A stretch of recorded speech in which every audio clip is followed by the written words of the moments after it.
what time it is. Buckle up and enjoy the ride. Greetings to our loyal WFYL listeners around the world. Welcome back to your Philadelphia Friday, only on the Freedom Station. I want to thank each and every one of you for tuning in once again, because you still have the right to hear and the right to be heard. Ladies and gentlemen, my name is Mike G. As always, with me are Philly Chris, Russ the producer, and Liberty Lee. And you're listening to Mike G in the morning with The Law Matters. And you can listen to our program every Friday at 7 a.m. Eastern, only on the Freedom Station, WFYL. So let's be heard. I want to remind our listeners that you can participate in the free and open exchange of thoughts and ideas throughout the entire week by visiting MikeGinTheMorning.com. What's it called, Philly Chris? MikeGinTheMorning.com. How about you, Russ? MikeGinTheMorning.com. Liberty? MikeGinTheMorning.com. K-Solo, what is it called? Oh, baby, come on, man. I don't even got to say that. Mike G, running things, baby. Trust me. I couldn't Mike pay G. for a better advertisement. You can check out all the shenanigans that Mike G and Philly Chris have been up to throughout the entire week, all of our videos, visit our social media profiles. So tell your friends, tell your family, tell your barber, tell your Uncle Jerry, tell anybody who'll listen to check us out at MikeGinTheMorning.com. I also want to remind our listeners about the powerhouse lineup we've got here at the Freedom Station. Kick off your mornings with Scott Adams, bringing you the Scott Adams Show weekdays from 9 a.m. until 11. We've got the one and only Dan the Man Bongino, bringing you the Dan Bongino Show weekdays from noon until 3 p.m. We've got the headliner, intellectual giant Ben Shapiro, bringing you the Ben Shapiro Show weekdays from 3 to 5 p.m.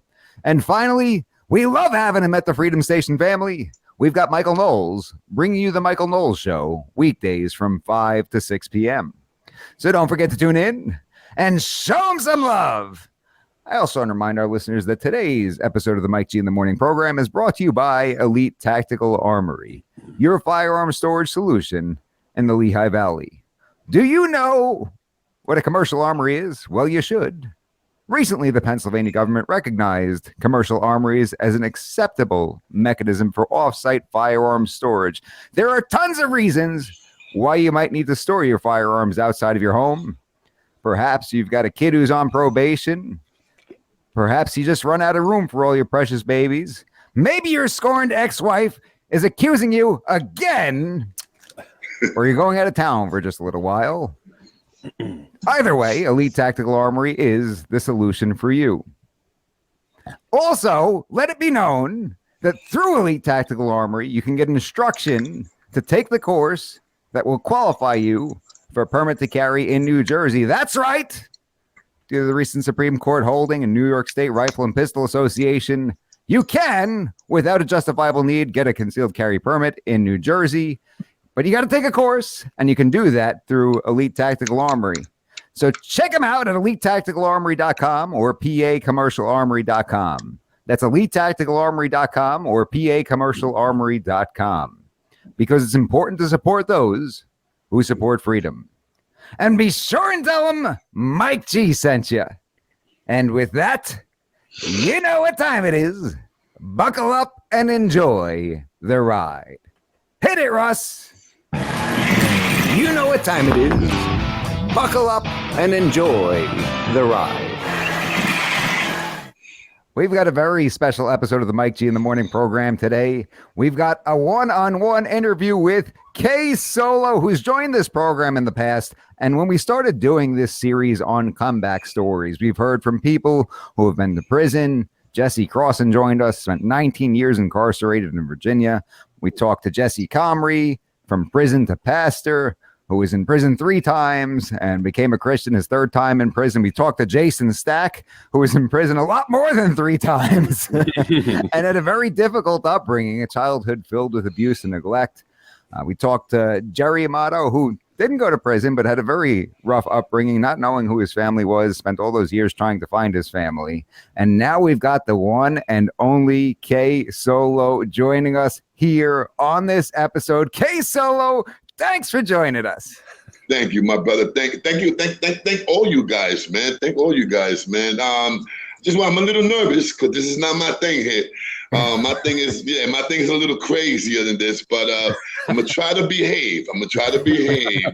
Just try your best. That's all. I took some medication. To calm me down. So okay, we're gonna get some of this. All right. We're gonna give it the old college try, K Solo. I just want to ask you something real quick, if you don't mind. Where did you get that?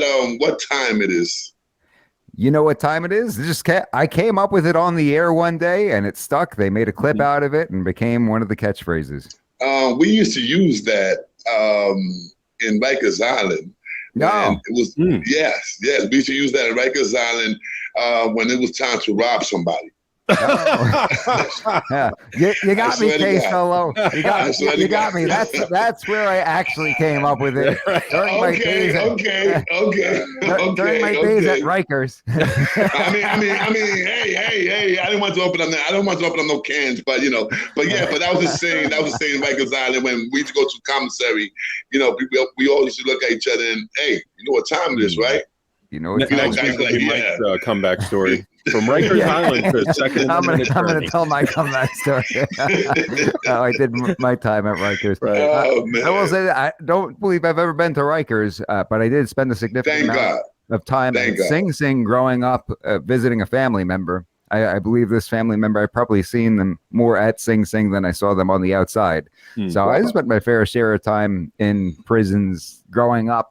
Before I became an attorney, going to visit clients and things of that nature. We'll get into all that. K Solo, why don't you tell everybody a little bit about your show, because you were not in media for the last 20 years or anything, right? No, man. I always wanted to do something on YouTube. When YouTube first came out, I wanted to do something on YouTube, and I didn't know what. I swear to God, I didn't know what. So what I used to do is I used to go to this drug program that is around where my sister lived at. And I used to take video pictures of the people who was on methadone nodding, like really nodding. Sure, and I used to take pictures. Yeah, I take videos of them. I mean, I don't know if you ever see a guy nodding off meth. I mean, this guy looks like he's gonna fall on the floor, but they never fall. So I had to take videos of that, and it was like a comedy thing. But I wanted something different. I wanted something serious. And one day, I was going through YouTube and I saw Diane Sawyer. I know you know who Diane Sawyer is. Sure. Okay. One day I saw her and she was doing something about Rikers Island. She's on the show next week. Seriously? I was like to say, I got to get in here. But I want to thank her, But I saw a video. I saw a show about her, and it just hit me. Like, God, like this is it. Who knows about Rikers Island upstate prison than me? I've done like 12 years of my life in prison, wow. Saying, 5 here, 3 there, 2 there, 4 there, so, I've done my shit. I've done my shit in prison and stuff like that. And I got a story when I first got locked up. I used to be a Golden Glove boxer twice. I won in 84 and 85. I won the Golden Glove boxing. And let me tell you, with all that, skills of fighting, I still got robbed. Wow. I still got robbed. And how I got robbed, I swear to God, I had like 9 guys. And all 9 guys had these big things that we used to call bone crushers. It was a skinny metal that it used to take us like about a week to make a point. But once the point used to get there, it was going through anything. It's going through anything. Wow. So I remember when the guy was like, "Hey, let me get your sneakers," and I was like, "You ain't taking my sneakers." Next thing you know, I had 1 here, back of my neck. I had 2 on my back and 2 on my stomach, and these guys were ready. They was ready to put some holes in me. Yeah. And I just, I said, something, I'm not going to die for no sneakers, man. Right. Yeah. I'm not going to die for no sneakers. I'd be an idiot. Right. So I took them off. I said, here. They gave me some other pairs.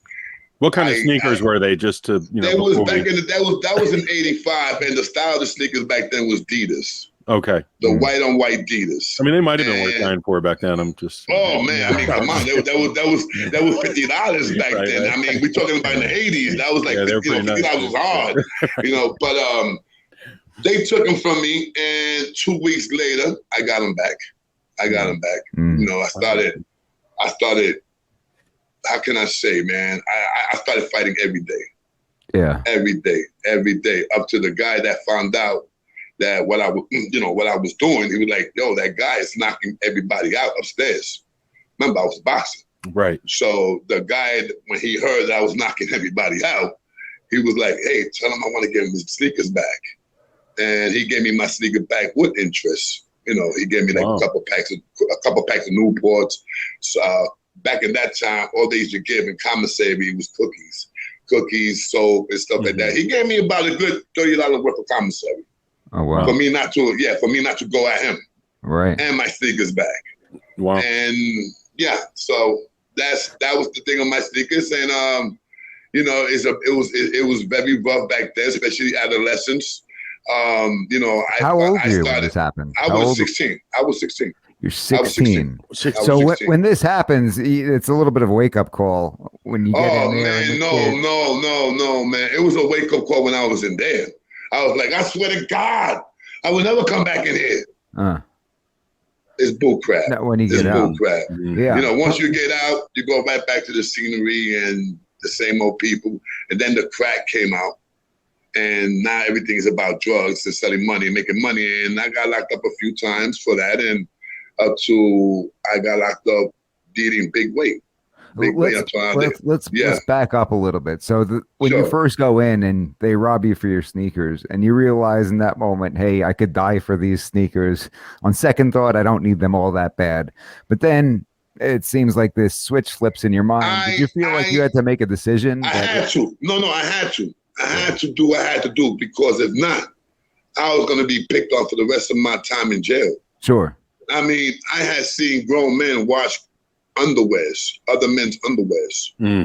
I'm serious. Yeah. And I gotta say, I'm sorry. I started doing the same thing, started telling people, yo, here, wash my clothes. Yeah. And I got caught up in that. I got caught up with that crowd, because that crowd said, we need this guy. We need this guy. This guy knows how to fight. We don't want him to take over the house. Because you see, back in that time, it was a black and Puerto Rican thing. They used to call us Germans. Plus, if you're not doing it, they probably look at you like, why isn't he doing that? It's almost like a caste system, I guess, of some sort, right? I had to do it. I had to, the first guy that I knocked out, it was a Puerto Rican guy. He was the one that started everything. I knocked him out like in about a minute. And when 3 other guys that took my sneakers was in my same house, every day, for 3 days, I had a fight with each of those guys, and I knocked them out. And I met this Puerto Rican kid named Beretta. God rest his soul, man. The man saved my life, man. And one time there was a big fight, and it was with the guy that so-called run the house. He's the head guy, the head shalada, And he didn't like that people started respecting me. He didn't like that. So he tried to throw little jabs at me. So what happened is, I said, yo, it's me and you fight right now. So 3 minutes later, he's on the floor calling for mommy. You know what I'm saying? So being honest, I'm not lying, being honest. And then what happened was that I did the mistake and turned around. And what happened was 3 of the guys grabbed me.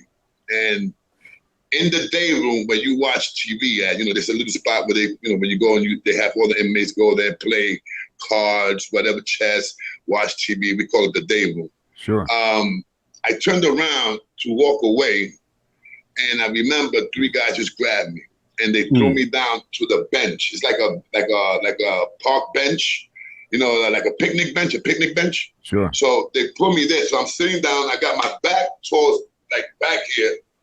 One's holding this hand, another one's holding this hand, and 2 guys are holding each leg. Wow. I couldn't get out. That's crazy. That's crazy. Bodyguard, the guy that I had the fight with, he was the so-called running the house, he's coming with a bone crusher. Oh, And I swear to God, all I'm looking at, that bone crusher got to right here. Right here to my chest. Right there. Right inches there. from your chest. Wow. This is from my chest. All I see is Beretta grabbing the guy and say, yo, it's a one-on-one. It was a one-on-one. It was a one-on-one. So Beretta saved my life. Wow. So that was Wow. going straight to my heart. Yeah, so And seconds. It was a matter of a Oh second. yeah. Oh yeah. Maybe in 2 seconds. 2 seconds. seconds. 2 seconds. 2 seconds. It was like God, yeah, 2 seconds, man. 2 seconds the most. And they didn't mess with Beretta because Beretta had 5 crazy Puerto Ricans that was in the other side of the house. You had A, and you had B. I was in B. Beretta friends was in A, and they used to call them the Germans because when we speak Spanish, blacks didn't know how to speak Spanish like that, so they were like, oh, you Germans, that's what they used to call us, Germans. And that's what else. Like I said, I started robbing people, and one day I robbed this kid, and I was in 25 cell, he was 24 cell, and I took his sneakers. I was doing that already for a couple of weeks. I'm like, whatever. I'm in that stage like I don't care no more. I'm taking these people's stuff. So one day I get up. It's like 2:00 in the morning. I get up to use the do pee-pee, whatever. Yeah. And I'm hearing the guy crying. So I scream out to the guy. I hit the wall and say, "Yo, shut up! Handle it. I took your stuff. Handle it. Be quiet about it. Shut up. I don't want to hear you no more." Right. So what the guy said broke my heart. He said, "You don't understand. My mother bought me those sneakers 3 weeks ago, and she died." Oh man. That, guys, it was like something just stabbed me in the chest. Like I was like, something, man. They took your sneakers. You felt like garbage. You felt like a punk. I felt so low, and I just felt what this guy felt because it happened to me. Mm-hmm. So the next day, I did the same thing that the guy did to me when he gave me my sneakers with a bunch of stuff back, cookies, cigarettes, and all that. I did the same thing to that guy. Wow. I said, "Yo, here." So the guy at first he was scared. He was like, "No." I said, "Yo, my friend, here, buddy. I'm sorry. Here's your sneakers, and plus here's some food, soap, deodorant. Take a shower and stuff like that." And the guy left 2 weeks later. He left on bail, and he sent me $500. No kidding. Really? $500 back then, my friend. Was a lot of money for an adolescent. He sent me $500, and since that day, I never robbed anybody that couldn't take care of themselves.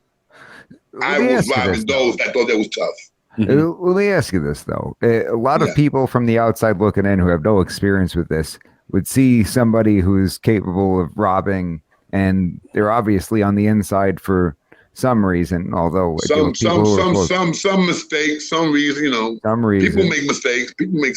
And you wouldn't think that they'd have an event like that have an impact on them where they feel that remorse. If you have a heart, well, I always had a heart. It's like this, Mike and Chris. It's like, I'm a nice guy. I'm a beautiful guy. I'm a big teddy bear. Believe you, ask Seabiscuit. I'm a big teddy bear. You know what I'm saying? But the only thing I say is don't mess with me and don't mess with other people that I like. Right. Yeah. That means my family and that means my close friends.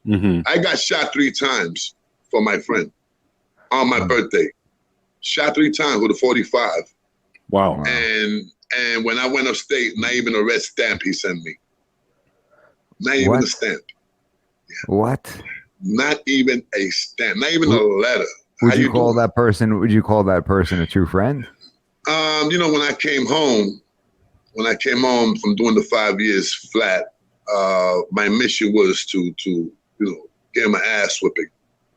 And I saw him, and I just looked at him and I said, I'm not going to do that. I know the guy for many years. I'm not going to. What I'm accomplished will give him an ass whipping. What I'm gonna do? One day he's gonna fall in that same predicament, and he's gonna know. Right. how I felt, you know. So I leave it to God's hands, and he That's did. something else. He, you know, he went to jail, and he went to jail, and he was fucked up. He was fucked up. Yeah, and you know, I found out We'll that people beep was that out. Oh, sorry. I'm Ladies and sorry. I'm gentlemen, sorry. K Solo. Sorry. It's the other K Solo. Yeah, But you're doing so well. yeah. So you know, my intention was to beat him up and stuff like that, and I just looked at him and said, "What I'm accomplished with that," you know, and I just let it be. So what I found out when he went to jail, that he was getting beat up constantly.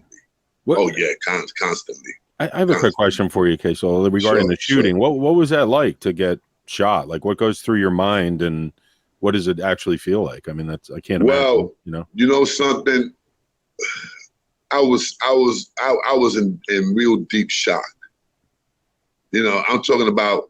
I know I got 3 bullets in me, but I refused to believe that I had 3 bullets in me. Right. You know what I'm saying? I was like, nah, man, that probably was something else that hit me. You were but conscious. I know, you were still conscious, and yeah, like yeah. No, I saw the whole thing. Because what happened was I was dancing with this girl. You know, it was my birthday, like I said. I'm dancing, you know, blah blah blah blah, and something just told me, look to the right. So when I'm turning like this, I'm seeing a 45. At the same time I'm turning, the 45 is getting higher and higher. So it was going to my friend Albert. So my intention was not to get shot. My intention was to push him out the way. So when I went to push him out the way, I got hit, boom, in my back. So I turned around and I looked at the guy. You know, I was drinking. Plus, at that, you know what the doctor told me? He said, "You know what saved your life?" I said, "What?" He's, with all due respect to the show, he said, "The cocaine that you did that day." Really? That kept my heart beeping. That kept my heart beeping. Wow, that's when that happened, I just finished taking 2 big hits. And I'm not a cocaine guy. But, you know, I was drunk, you know, it was my birthday. So my friend Al, you know, he didn't take this. I didn't want it, but let me take it. He gave me like 2 big, you know, like, whoa. I mean, it made my whole mouth, you know, like, okay, you know. But I'm just going to jot down when I'm in high crime areas. Hold on a second. Yeah, right. the doctor's orders. You know what I'm saying? So that kept me like up. It kept my heart, you know, like, okay. And let me tell you, people say when you get shot, it hurts. No, it doesn't. Not at first. All I felt was something going in my back. Boom. When I turned around, that I looked at the guy and I, you know, I said something to him in Spanish, a bad word, you know, and then I went to hit him. When I went to hit him, he caught me right here. Boom. Then he caught me in the stomach. Boom. Wow. When he caught me in the stomach, that's the one that I said, okay, that's it. I'm out of here. You know, I said, just let me stand right here. I'm gone. The guy went and put it to my head, and the gun went clack. No. Really? I swear to my mother's grave. Oh, that's and not after that. Now my friends that's in the back, they start shooting at the guys that did this to me. Right. And these guys can't shoot for nothing.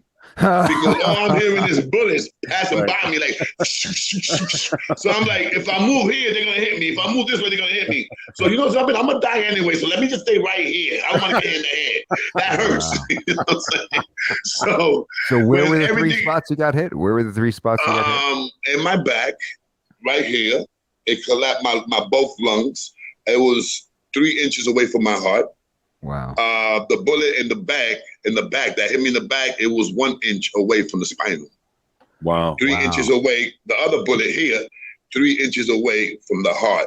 It collapsed my lungs. The both of them, like boom, boom. It went back through the both of them. Did they stay in you, or did they have to go like? They took out 2. They took out 2. They took out 2. They took out 2. The one that in my back, they left it alone because that one is like somewhere by the ribs and kidneys. And they said, look, man, if we go there and take that out, all we're gonna do is make more damage to you. Gotcha. That's a part of your body, you know, that's gonna die with you. So it never gave me, thank God, it never gave me no problem.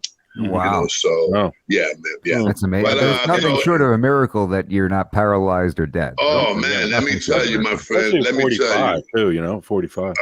That's what the doctor. I mean, the cops told me, man. He said, "Listen, man, I know a lot of people that get shot with a 32 and go." Right. And you know, I was always a big guy. I was always a big guy. You know what I'm saying? So I don't know if that had anything to do with it, or maybe what the doctor said, the cocaine with the adrenaline and the cocaine and all that stuff. You know, my heart did not want to slow down. Remember, I just finished taking those 2 hits, and you know, and it was really bad, man. When I woke up, I looked at like a broken radio station. I mean, like a broken radio, because I had wires all over my place. I mean, I had wires all over. That's crazy. All over. Yeah. I mean, every hole that I had in my body, every hole in my body, I had wires in there. Believe me. You understand what I'm saying? So first thing I see was my mother, God rest her soul. And you know, when you see your mother, first thing, you know, you start crying like a baby. And Sure. it was like that. But it you know something, my friends, it helped me. It helped me. It How helped me old a were lot. you? How old were you at that time? I was 25. I was 25. This is I was 25. back quite a bit at this point, or This is 1993, the same year I had my wow. daughter. Oh Yeah, wow. same year. Matter of fact, my daughter was 2 months old. That was it. Wow. Oh man, That so was she it. was That was that it. close from being raised. without a father. Yeah. Believe me. I mean, they say when you're gonna die that you see your whole life pass by you. That is true, my friends. Really? That is true. I saw myself when I was a little kid all the way to seeing my daughter, seeing my ex-wife give birth to my daughter, and Wow. saying to myself, "Wow, I ain't gonna be there for my daughter. That's crazy. I'm not gonna be there." That's You know, and incredible.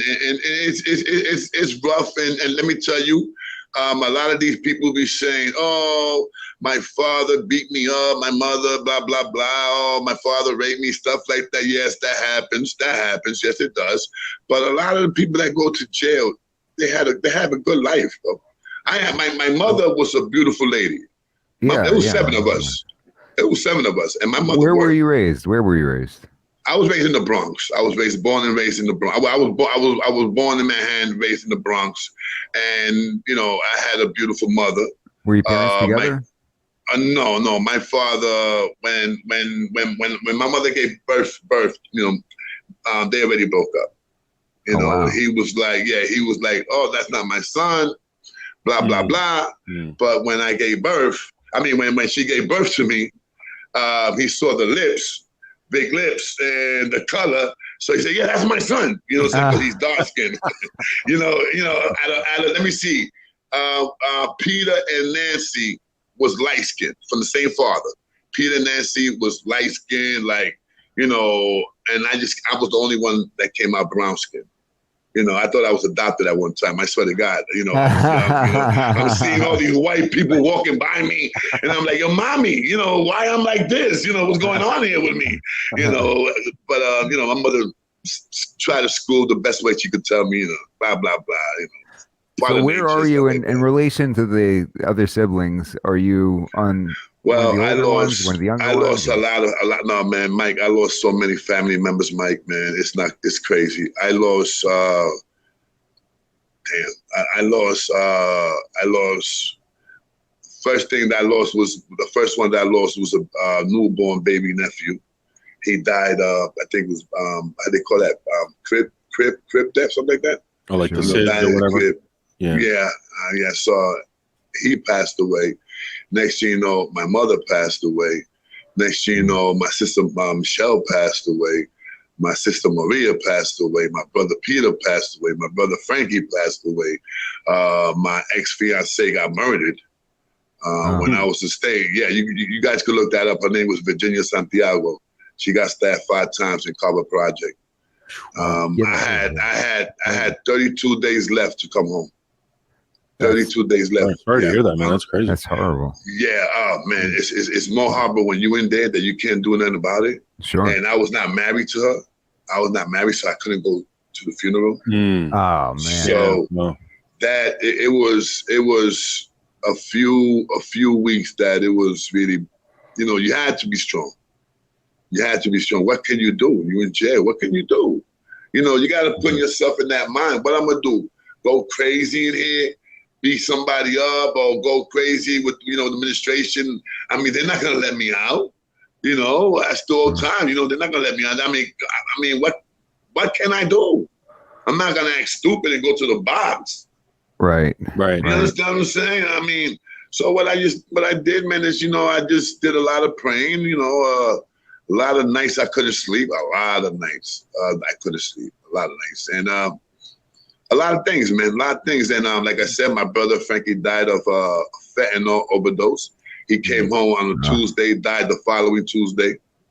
So he was not even here. Not even a fully week. Not even a fully week, and he died of that stuff. He died of That's that crazy. stuff. So you had 4 siblings pass away? I have, let me see, Peter, Frankie, Maria, Michelle, Nancy, 5, my mother, my stepfather, my father, my fiance, my 2 best friends, like that I love like brothers. I had altogether like about a good 14 to 15 people passed away since 2000. Wow. That's kind of a lot. That is a lot. Yeah, that's crazy. Yeah, that's kind of a lot, man. Yeah. Do you have any siblings who are still alive? Yeah, I have my beautiful sister Marilyn. I still have my little baby sister Angie, and I have one of the twins. Her name is Sharon. You know, she was, you know, there was twins. Michelle was born handicapped. I don't like to use the word. I don't like to use that word retarded, but I call it handicap. I call it handicap. Yeah. So she was born like that, you know, and she passed away at the age of 28. So wow. Yeah. There's a lot of things, you know, happen. But you know something, Mike and guys, you know, you just gotta keep living, man. You know, you gotta keep living, and you can't, you know, you just can't let that affect you. And it did affect me, man. Because I'm gonna tell you right now, guys. You know, I did a relapse. You know, I relapsed. You know what I'm saying? After being clean for like 15 years, I relapsed. You know, it was like too much. It was like too much. Was there a specific incident that caused that, or just kind of the culmination? Just the combination of losing everybody. Man. Yeah. When and how I relapsed when I came home in 06, I remember that's when it hit me really, really hard. You know, I'm supposed to get off in Manhattan, where Virginia is my, you know, the one that passed away. Sure. You know, she was my fiance. I was supposed to get off in Manhattan. So when I got off in the Bronx to go to my ex-wife's house that I'm living with her right now, you know, we're the best friends.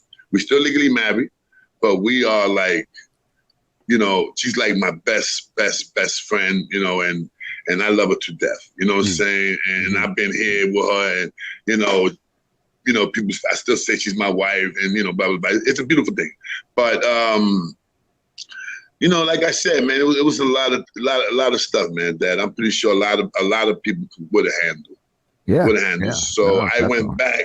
So that day when I came home, I remember I saw this old friend of mine's, and the first thing I told him, I said, "Yo, where they got the best heroin here right now?" So the guy was like, you know, they call me Solo, you know, Solo, you already know that, guys. They're like, Solo, man, you just came home, man. You know, you can't be doing that, man. You know, that's just, yo, listen, shut up. You know what I'm saying? You're getting $10 out of it, so shut up. Here's $30, go get me 2 and take $10 for you. I don't want to hear that stuff. So, no, actually 4. I took 3 with me. Is that like doses? You mean like 3 different? It was, you know, the same heroin bag. It was heroin, but the same bag. Thank God it was in fentanyl. Okay, gotcha. Yeah, thank God it was in fentanyl. They didn't have fentanyl back in 06. So when I remember when I came home, my wife, you know, I came home, my wife was working that night. And, you know, we spoke on the phone. She was like, I can't wait to see you. She haven't seen me yet. Mom, she works at night. So when I got here, you know, it was, you know, she left to work already. So I'm like, yeah, okay, baby, you know, Joycey, I'm here, blah, blah. See you when you come from work. What I did was I did 1 bag, and that fucked me up. Remember, you know, I haven't done shit in years. Yeah. So I did the other bag. Let me tell you, I woke up in the hospital. Really? The doctor said if I would have done that 3rd bag, I would have been done. Done, okay. Yeah, my wife actually came, saw me in the room. She found you. Yeah, she found me. I had 2 empty bags next to me, and the other bag right in my hand opened for me and ready to snore it. And I don't remember that. I just remember that, you know, I just went out and I woke up in the hospital. So that woke me up again. You know, and, Even pre-fentanyl days, you'd find people dead with a needle in their arm all the time. oh man, you guys got to look at a video. You got to look at a video. They call it The Island of Zombies, and it's about Puerto Rico. And you see, that's where the fentanyl and the horse tranquilizer thing is coming out. There's people that are shooting horse tranquilizers, man. Wow. And I'm talking about, it's dangerous stuff. Yeah, what do you make of what's going on now in the country compared to how it used to be? Like, what are your thoughts on what's going on now? Well, just like I told you guys, man, you know, I was Democrat. You know, I believed in all these Democratic. You know, we can't speak too much about this on. I don't know. This is YouTube. We can't speak too much about this on YouTube. But you know, I started waking up, man, when you know Obama came in office, and don't get me, I mean, I liked it, I loved it, Obama and stuff like that. But the last year, like, I really got like disgusted with him. You understand what I'm saying? And then when Trump came in, you know, I still was not, you know, I still was not biting into Trump until I started speaking a lot more with Seabiscuit. You know, that we, you know, and right there, I just started seeing how Democrats just try to get at this man. Like, really, this is the president of the United States. Regardless of whatever it is, this man deserves respect. And he was not getting no respect. You understand what I'm saying? And now what I'm seeing is that he got more respect than him. Now they scared to death of this man. That's why they're doing all these crazy things to him now, because they know he's going to take this election. They know he's going to take it. Yeah. And, you know, and the Democrats are scared to death right now. They scared to death, you know. So why is it that Democrats take this position that all minorities must vote Democrat, period? Did you get that? You know, like I said, at one time I was Democrat, and I thought that the Democrat Party was the one that freed the slaves. So I found out, no, it was Republicans. All right. Right. You know what I'm saying? So, you know, what's wrong with Democrats is, man, that Democrats, they say they for the poor, but show me a poor Democrat. Show me a Democrat that's popular, that's poor. Seriously, show me. It's an interesting point. Yeah. Show me a Democrat right now. Show me a Democrat right now. All the politicians on both sides, I guess, are doing pretty well. Yeah. You know what I'm saying? But no, but the Democrats now, mostly these Democrats, that they supposed to be for the poor. They're supposed to be working class people that, you know, that got elected. And what happens? 1 year, 2 years later, they got a multi-million-dollar house. Yeah. You know, I mean, like that. I mean, with all due respect, I did a show about that yesterday, about this Black Lives Matter stuff. I don't respect it. I don't respect this Latino United shit. Excuse me. I don't respect that either. You know, I don't Ladies and gentlemen, find number 3. Find number 3. I don't respect that either, because how can you say Black Lives Matters and Latino blah blah blah if we killing each other? Every day you look at the news, what do you see, guys? Yeah, right. Blacks and Latin young guys just doing. Listen, I got a video here that it's a bunch of black guys chasing this other black guy, and the black guy got a baby stroller. His baby's there. His boy is in the stroller, and they chasing this guy to beat this guy up. They caught up to him. They start beating him up. They take the baby and toss it in the garbage. Insane. I swear to God, they tossed it. I mean, and they locked the thing on it. And I'm saying to myself, where are all the men? Right. Where are all these Black Lives Matter? That's a black baby. Right. That baby life doesn't matter. Well, it's just amazing what people have turned into in just the past few years. You know, let me tell you, I was thinking about this, and maybe you guys could tell me, okay, they talking about, you know, these guys that passed away, you know, for selling cigarettes, and they start, you know, the other guy that I couldn't breathe, whatever, Floyd, whatever his name was. Okay. I understand these guys died. I really do understand. And the way they died, okay, whatever. But why they don't have, like, how can I say, why they don't have, how you call it, marches when the regular Joe Blow gets killed right there in the corner? Mm-hmm. Yeah. Why they don't have a march there and march about the violence that's going on in your own neighborhood? But you have a white cop that killed a black man, even though the white cop was wrong, but it happened. But now you got millions of thousands of people marching all over. Right. But then again, Joe Blow gets shot over here, and you don't hear nothing about Joe Blow. Yeah. Sure. Come on. It's sad. Mhm. It's sad. I think the bottom line is there are far more problems than they're making it out to be, right? And You know, there's got to be you- something done. And they a lot of times they'll pin it on, gun owners. Really, that's what I see in my business. Is they'll say, "Oh, we got to take everybody's guns away because this is what I happened." wish I had a gun. I wish I could be licensed for a gun. I can't, Mhm. but I wish I could. And Well, I'm saying let me ask you this, case Solo. When Yeah. you were in your criminal lifestyle, did you care at all about gun laws? No, hell no. I just wanted the guns. Did you say, "Oh, well, I'd love to have this gun, but that would be against the law"? Did that ever cross your mind? No, I had the gun. I already had the gun. I had so many guns, man, but trust me, guys, you can name it. I had them all. I had them all. I swear to God, I had them all. I mean, believe me. But like I said, when I changed my life around Sure. and stuff like that, I got rid of them. You But- follow the law, yeah. Now, Be- but being for honest, people but who are in being that honest to you, lifestyle, Being honest to you, okay, look, I made a mistake. I made a mistake in 1985. I robbed two people with a 30-30 scope.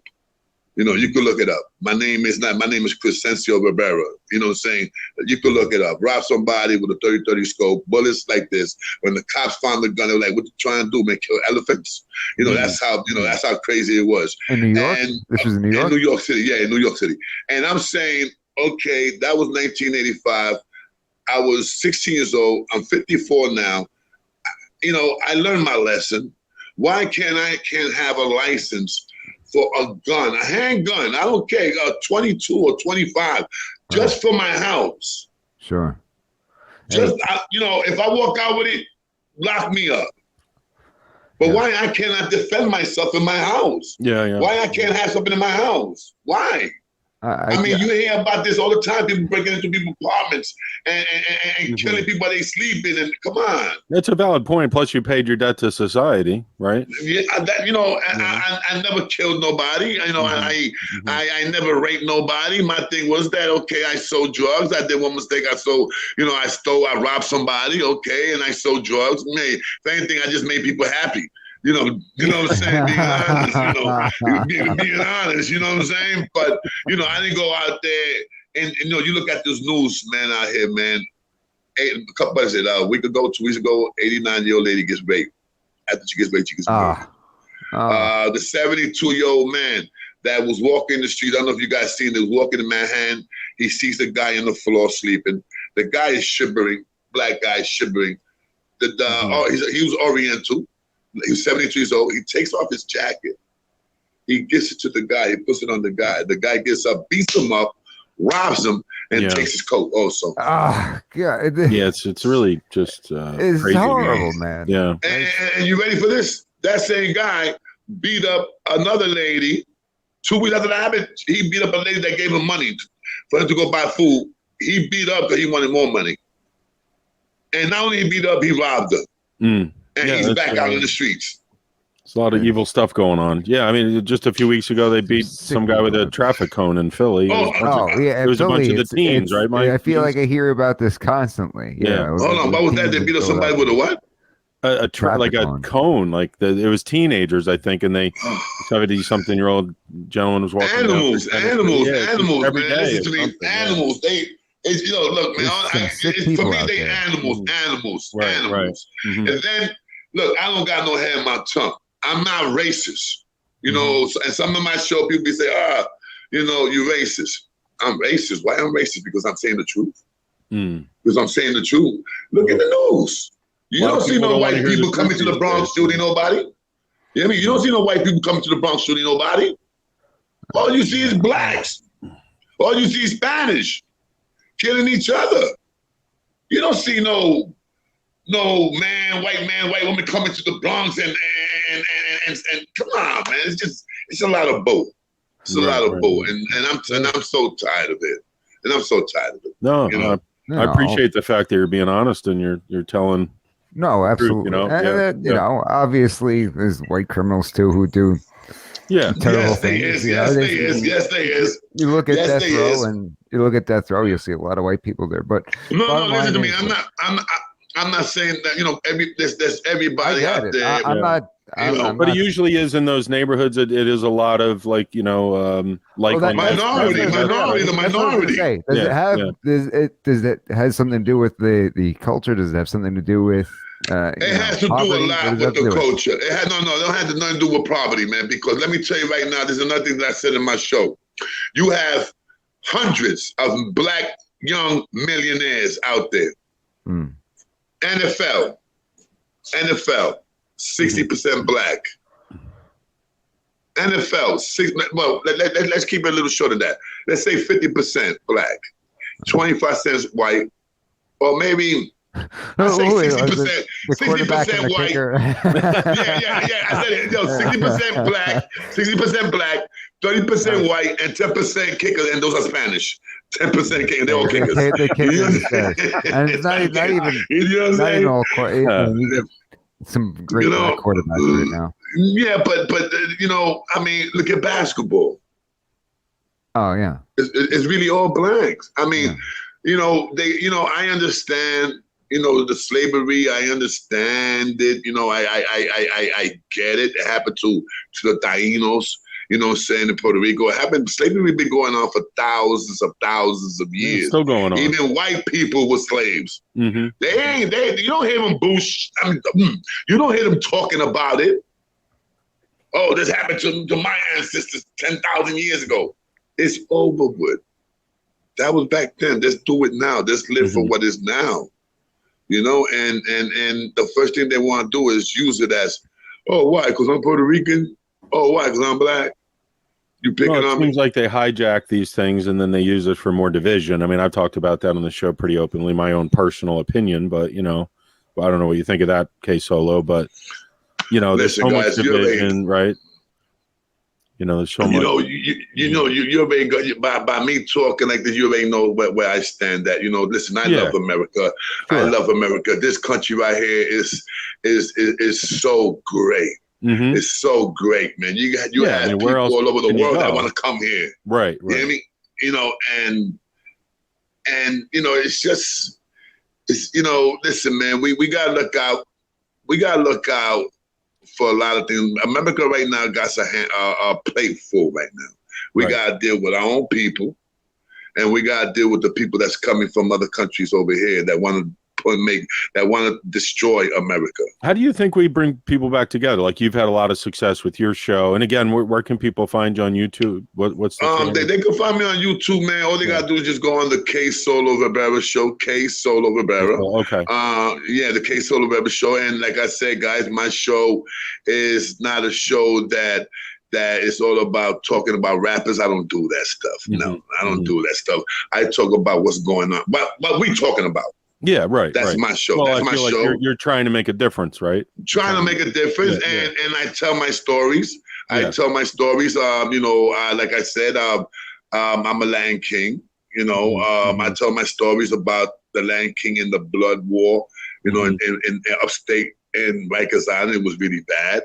You know, Land King and Blood War was really, really bad. You know what I'm saying? I talk about stuff like that. I talk about politics. I talk about whatever was happening in the news. Mm-hmm. Sometimes I lose it because I do lose it. Sometimes, you know, my tears come down because I hear some crazy stuff, like the lady that got raped and then she gets murdered.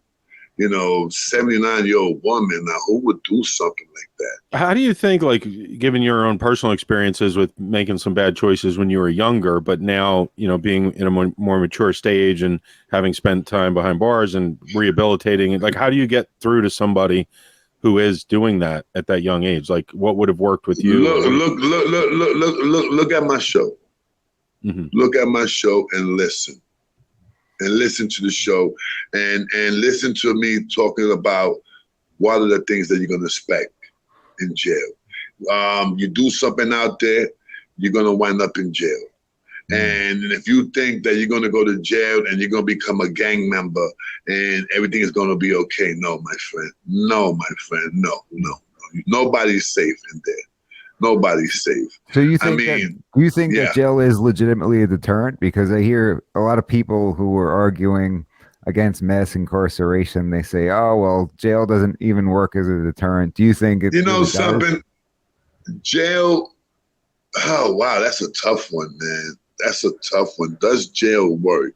Although they probably don't know, Mike, right? I'm saying as far as like, because what you're saying is, hey, you don't want to be in there. Trust me. So you don't want to be in there. You don't want to be in there. But being honest to you, if it was up to me, I would put the only people for me that will go to jail is people that murdered, the murderers, rapists, stuff like that. I would definitely give them time. What about somebody like you who, when you were 16, drug dealing? Well, I do believe in second chance. I mean, there's a lot of people out there that went to jail. What kind of second chance, though? Because what do you do with somebody who robs people at gunpoint? Maybe, I done it. I understand. But do you think that you shouldn't have gone to jail for that? Oh, of course. Okay. Of course. Oh yes. Jesus, yes, man. Every dirty thing I did, I deserved the jail. Okay. I deserve that. Yeah, I did that. That's against the law. I mean, you'd be an idiot if you say, the white man put me in. No, the white man didn't put that. You put yourself in there, idiot. you understand what I'm saying? No, I'm serious. I swear to God. Yeah. Oh, the damn white man. I'm in here. No, you in here because you took that bag from the lady, man, and you went and you bought. Actually, you understand what I'm saying? Right. So it's so many excuses, but people don't look at themselves. But how did we get there when you were 16 with the armed robbery? Because you said that your mother was great. So how do you get from a young kid like little K Solo, young K Solo with the backpack and the. It was by mistake. Picture K Solo in like the second grade. He's got his backpack and his lunchbox. I was a nice guy when I was young. My thing was all about boxing. Which lunchbox did you have? Yeah, which lunchbox did you have? I had the $6 million lunchbox. Oh, there you go. And Star Trek. Okay, I wish I had them now. They're worth a lot of money now. What happened with me was a mistake. I was in my house. It was January. I'll never forget. January 2nd, 1985. I'm in my house. I'm watching Scarface, the movie. So I'm already hyped up on the movie. Mm-hmm. You know what I'm saying? Mm-hmm. So my friend Magic comes and knocks on the door. I open the door. He's like, "Hey, what's going on?" Hey, I'm looking at a movie. I'm chilling. If you want to sit down, let's sit down. Oh, let's go get a bag of weed. So I'm like, all right, let's go. When did you start smoking? When did you start smoking weed? I started smoking when I had my car accident. When I had a car accident, that's why I had to stop boxing. I had car accident. How old were you when that? I just finished. I was like 16 and a half. 16 and a half. 16 and a half. So were you ever in trouble before that car accident, or did boxing really keep you off the street? No. Boxing kept me off the street, man. Oh, boxing kept me off the street. Yeah, I was, like I said, man, it was school to train, from training to go to my house, and that was it. I was a nerd. Yeah, I was a nerd. You know what I'm saying? The nerd that knew how to take care of himself. It's a good thing, though, no? Yes. But what happened was that, we moved and we went to this other place that was like a little crazy. Again, now you're growing up now. You're 14, 15. Now you're thinking you're a man. You got a little couple of hairs coming out different places of your body. You understand what I'm saying? So now you think you're a man now. So I remember that day, like I said, actually, it was January 2nd, and I was still drinking. I'm not going to lie. I was drinking tequila. And I was already kind of wasted. So my friend comes and says, hey, let's go get a bag of weed and we come back and watch the movie. I was like, okay. I was like from the crew that I was at, I had more guns than everybody in that crew put together. I swear to God. I'm not lying to you. This I had is a at 30, 16? At 16. Really? 30, Wow. 30, yes. So when did I you had a start 30 getting? Yeah, When where did you was start getting illegal guns though? Because if you're out of trouble, What like happened when do you was go that from nerd to illegal guns and pot? okay. Yeah. I'll tell you like this. When I had my car accident, that God rest his soul, my friend died. My other friend was in a wheelchair. In the accident? In the accident, yeah. What happened? Tell us what happened with the accident. I remember we was driving. Actually, it was we won the Golden Glove. I won my second Golden Glove. My man CeeLo and my man Papo, they won their Golden Glove. So our trainer threw a party in Brooklyn. He was proud. He never had 3 boxers trained by him winning the Golden Glove in one day. You know what I'm saying? So he was kind of proud. So he threw us a party, and we was young and we was drinking. We was drinking. The plan was to stay in his house. He was not gonna let us go out there like that. But Sure. 3 young guys, 16, 2 of them are 16, 1 is 15, Papa was 15, and we don't want to hear it. No, we want to go home. And what happened is that he was like, okay, he couldn't stop this, So we go out, we walk in, we see a damn Toyota. And at that time, it was so easy to break into the cars. It was so easy. And we broke into this Toyota 1.8. I'll never forget it. A black 1.8 4-door. And we got in the car. My man CeeLo was driving. Was that the first time you stole a car? Yeah. Wow. I didn't stole it. CeeLo knew how to do that. I didn't know how to do nothing. I was just a passenger. All so I got in, we driving. And I remember that, and after a while, I thought it was my fault. Because what happened was that I wanted to change the radio station. And when I changed the radio station, CeeLo's driving, he changed the radio station back to where it was at. I changed it back. He changed it. So we're going through this changing stuff. In a stolen car. In the stolen car. Right. So when the last time that I changed it, that he goes back, I just looked up and the tree was right there. Oh. That's all I remember. They said that when they took me out of there, my whole face was inside the dashboard. That time they didn't have no airbags, none of that stuff. Sure. So just imagine that's metal. My whole face was in it. I left the print. My face print was in it. CeeLo actually went out the car. Half of his body was out the car. The only thing that was holding his head was the muscle right here. This muscle right here was the only thing that was holding his head. The neck was like dead. Papo was like a press soup. His leg was over here. One leg was over there. Arms, I don't know nothing. Like I said, I was in a coma. Woke up 3 weeks later. Jeez. I couldn't see nothing because I had these band-aids. I had handcuffs on me because he stole the car. I had handcuffs on me plus I was strapped. So I thought I was in hell. I swear to God, I thought I was in hell. I would imagine. I was like, I'm like, I can't move. I'm like, what's going on here? Oh my God, what? I'm screaming.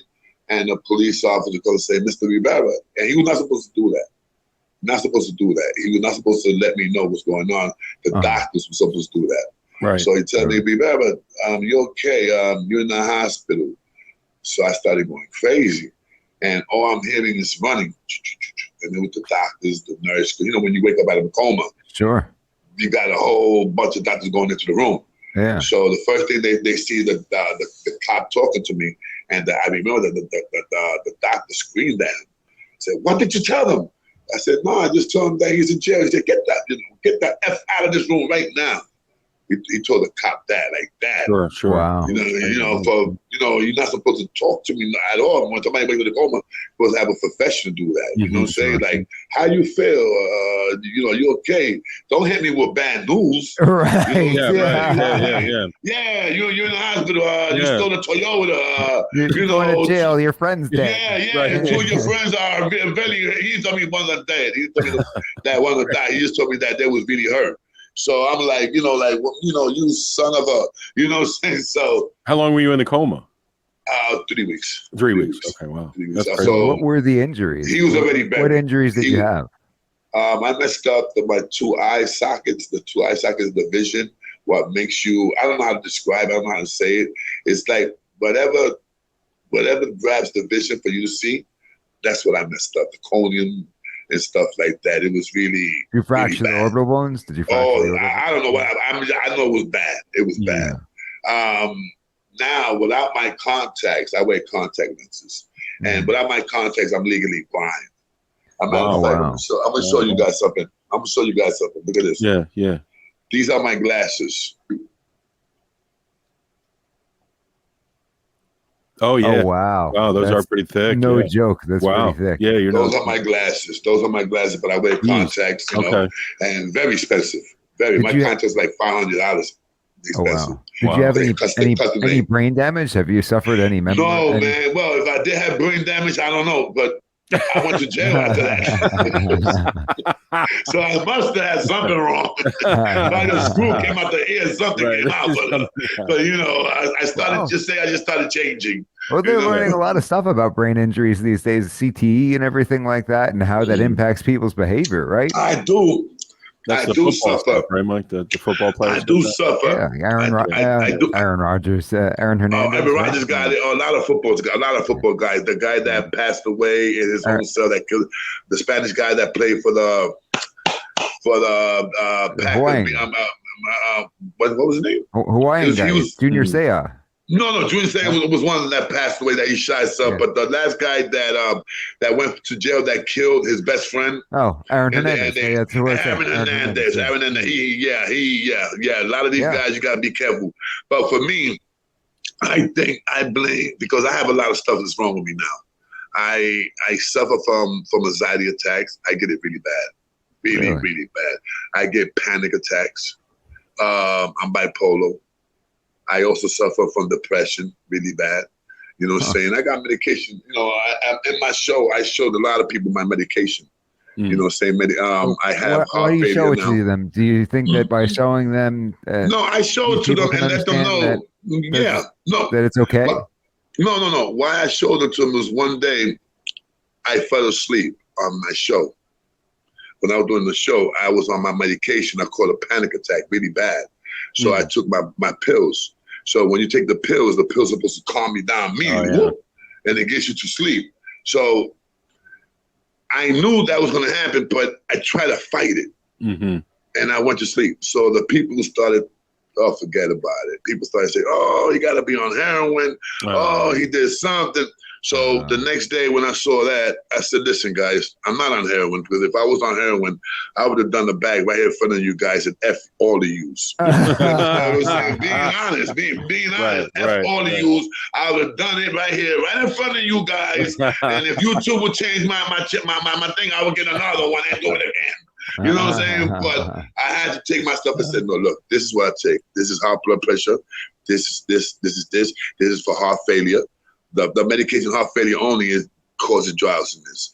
Then I showed them Xanax. Xanax, I don't know if you guys heard of Xanax. Xanax is, that's like everybody want that. It's for society. That's a pretty everybody want that to get high. If people want to get high, I don't use it to get high. I use it when I get that panic attack. Sure. That's the only time I take it out. It's like anxiety. Oh man, it's like putting me back together. I swear to God, because that panic attack and anxiety attack, man, my brothers, I wouldn't wish that on nobody. I'm serious. They're horrible. It's bad. It's bad. When did you start experiencing those? When did you start experiencing I started experiencing that, man, like about in my 40s. I started experiencing that.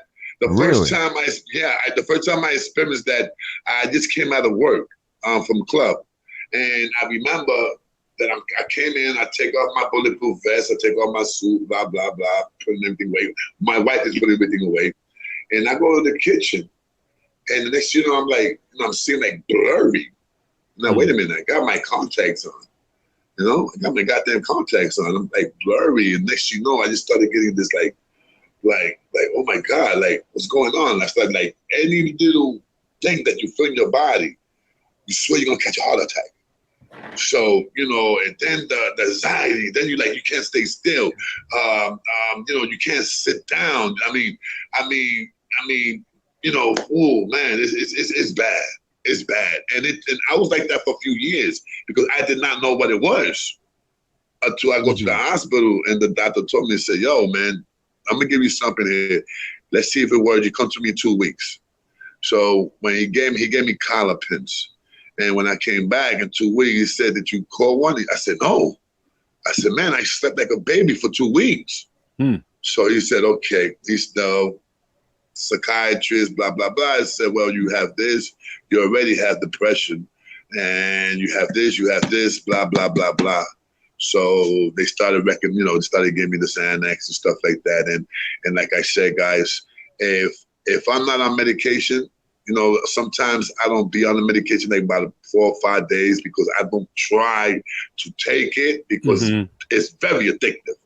Very addictive. Yeah, really. So what happens to me is that because I don't take it every day, when it hits me, the panic and anxiety and all that stuff, it hits me hard.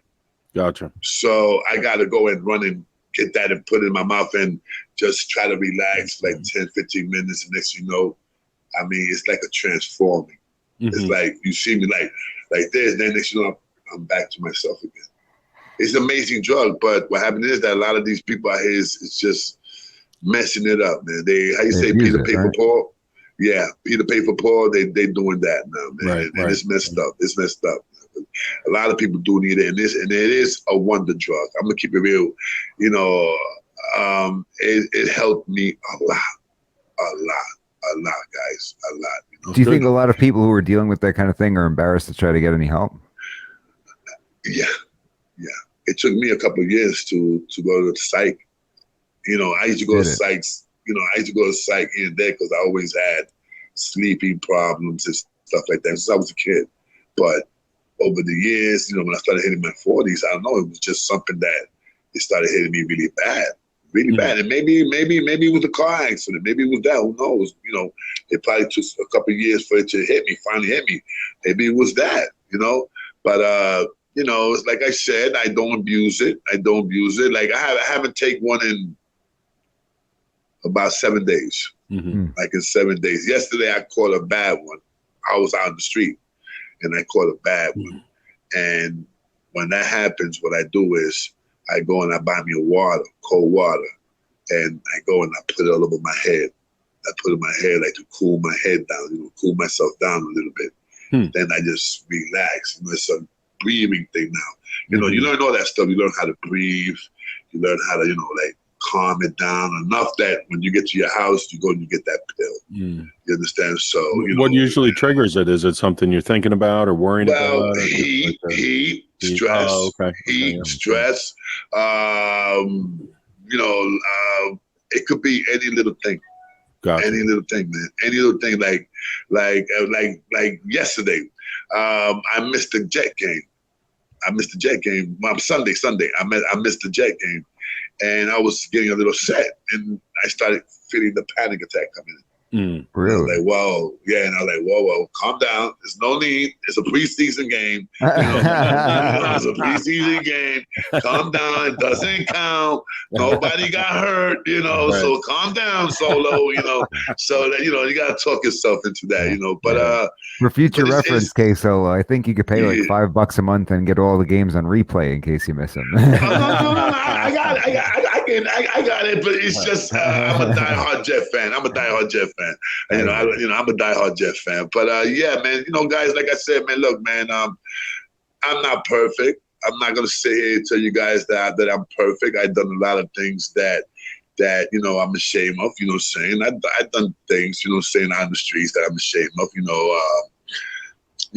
But that's one thing I could say: I never killed no one. I never raped a lady. I never done none of that stuff. I just don't have the heart to do something like that. Like, I got friends out there that would do that in a minute, that would hurt anybody in a minute. I got friends out there like that. Yeah. You know what I'm saying? And what I do with those friends, I call them friends because I know them. And I know them, a lot of them for years. but I also know where to keep them at. You know, where to separate them from. You will not come to my house. I won't let you come to my house at all. Don't knock at my door. You need me, you call me.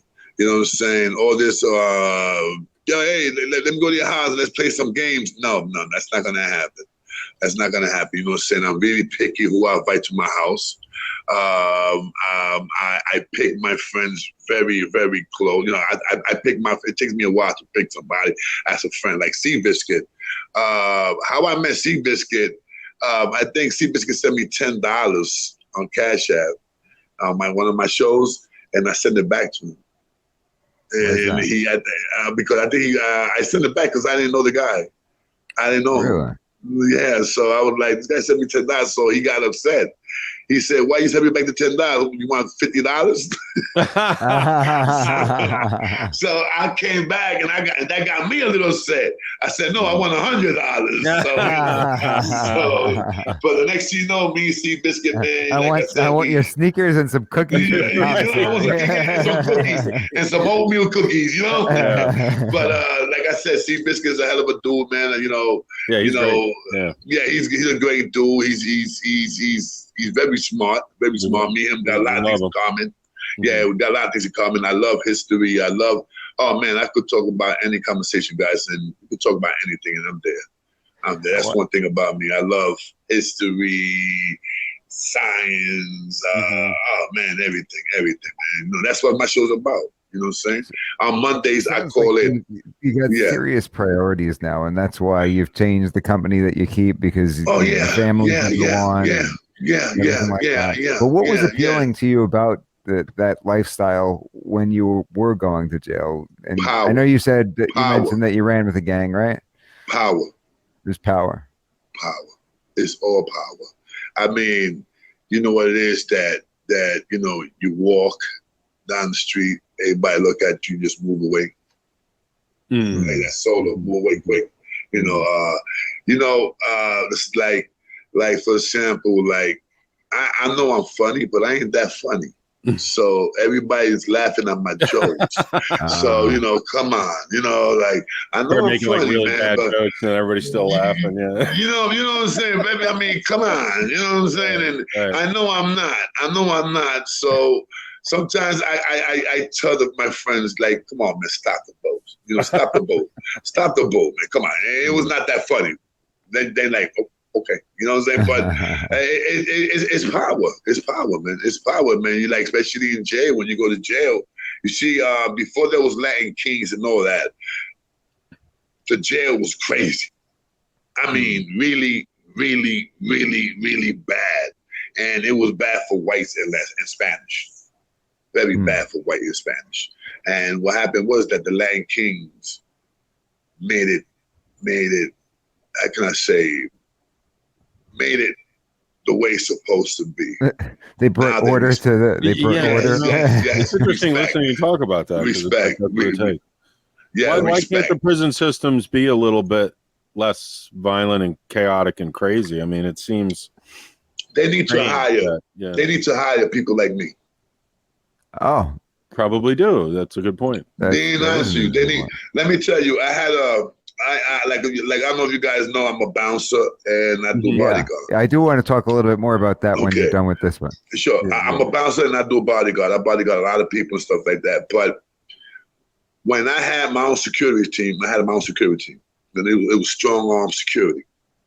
The only guys that I hired was guys that was from Rikers Island or came from a state prison. Because those guys, they know how to search. They get searched 10 times a day in prison. Yeah. You understand what I'm saying? Yeah. Right. They know patience. They know how to be patient. They know that when they're in prison, they cannot go anywhere they want. So it's patience. They know how to maintain, you know what I'm saying? Big product, but they know how to, they know how to use that. And I say that the best bouncers for me are inmates. Being honest, it's inmates. So just imagine if they would give a few ex-inmates a few ex-inmates that's not there for no violence, that never killed nobody, never raped nobody, blah, blah, blah. Give them a CO job. Give them a CO job, because who doesn't know more about an inmate than an old inmate? That's an interesting point, because usually you get a criminal record that's what disqualifies you, right? Right. That's the number one thing. Yeah, but then again, look how many COs that I know that sold drugs with me. Oh, absolutely. Yeah. They've got a and they clean COs record. right now. Right. And they COs right now. But they do horrible stuff. Yes. Absolutely. Believe me, there's a bunch of them. There's a bunch of them. Look at this book that once you the name of the book is this ex-cop that he was down with one of the biggest drug dealing gang in Queens. And he was a drug dealer, then he became a cop. He had to go and do a job. You know what kind of job I'm talking about. He had to go end this guy's life. And while he's driving over there, he's praying to God, please, God, don't let that guy be there. I don't want to do this. I don't want to do this. When he gets off the car, the guy is dead. He said, God must have listened to me. Because when he came out that he getting ready to shoot the guy, the gun jammed. So he ran back in the car and they left. After that, the next day, he said, I had to leave. He left and joined the Army or the Marines, something like that, came back and became a cop. And this guy became chief of police in one of the wildest prisons in Brooklyn. Wow. Really? And yeah, there's a book. And there's a book. They call it the thug. They call it the thug cop. Thug cop. Yeah, you gotta check it out. Thug cop. Yeah, check it out. It's very interesting, man. Very interesting, and check it out. It's really good. It's really good. It's interesting how people have pivotal moments like that. Oh yeah. When did you get your first job bouncing or bodyguarding? Oh, my first job. I was 15 years old. Really? I was 15 years old. How'd you get into it? Who offered you the job? It was my godfather that he was a cocaine dealer, and he owned a club, a little small club. You know what I'm saying, with 2 pool tables, liquor in the little room. We used to call it the boom boom room. You already know, the boom boom room. So what happened was that at that time I was with a big gang. The Hughes Boys, you know what I'm saying? You could look them up also on YouTube. I was with a big gang, and I was somebody that had big position. And what he did, like he was my godfather, he said, I want you to run this for me. I want you to watch the guy that's selling the stuff.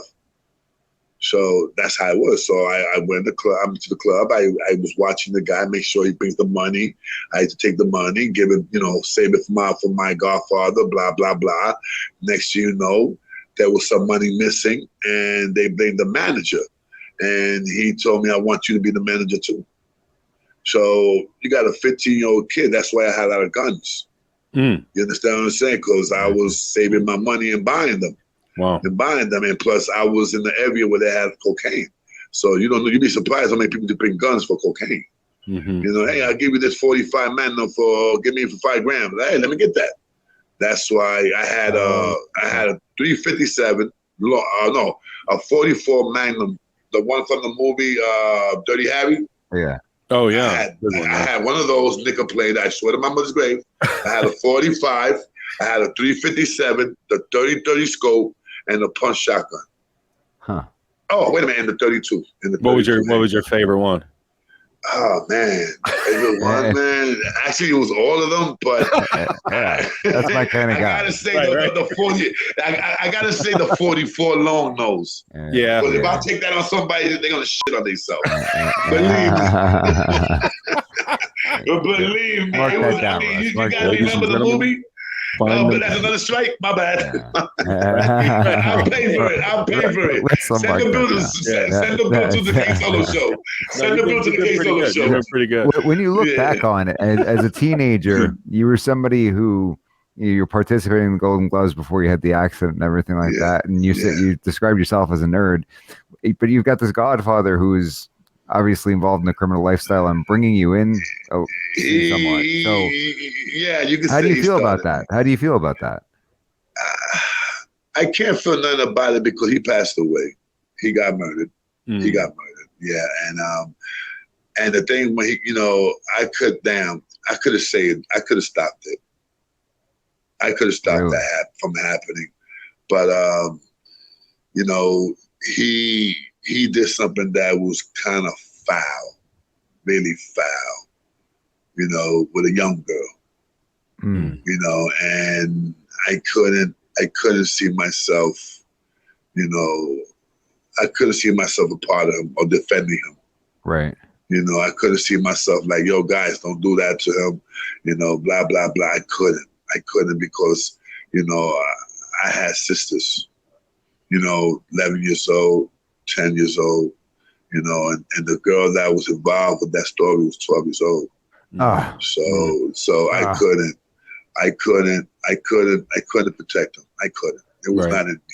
Gotcha. I believe that you deserve what you get. You mess around with a young girl like that, or you do anything stupid like that, rape a woman, rape a girl, rape a boy, shoot anybody for no reason. I believe I believe you should go to jail, but I believe that they should have something for people like that, and I would take that job. Torture.